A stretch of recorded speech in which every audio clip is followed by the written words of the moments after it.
मालेगाव आणि समझोता एक्सप्रेस स्फोटाला सरसंघचालक मोहन भागवतांची संमती। असीमानंद यांचा खळबळजनक खुलासा। कॅरवॉन मासिकाने केला गौप्य स्फोट, संघाने फेटाळले आरोप।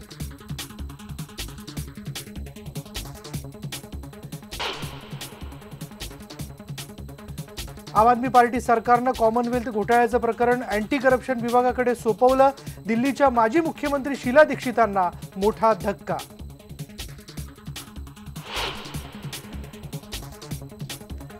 तेलंगणा प्रश्नावरून संसदेत लोकसभा आणि राज्यसभा 12 वाजेपर्यंत तहकूब।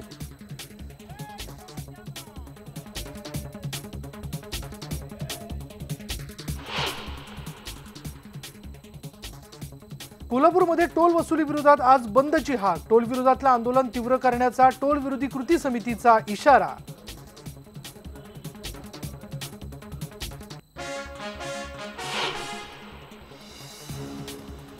टोलचा प्रश्न सुटला नाही तर हसन मुश्रीफ आणि सतेज पाटील यांची राजीनामा देण्याची तयारी।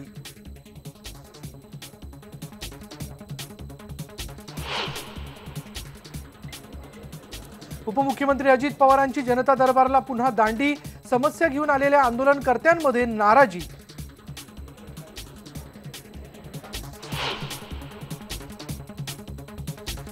मुंबईतल्या 13/7 बॉम्बस्फोटातला प्रमुख आरोपी यासीन भटकळला मुंबईत आणलं। आज एटीएस कोर्टात करणार हजर।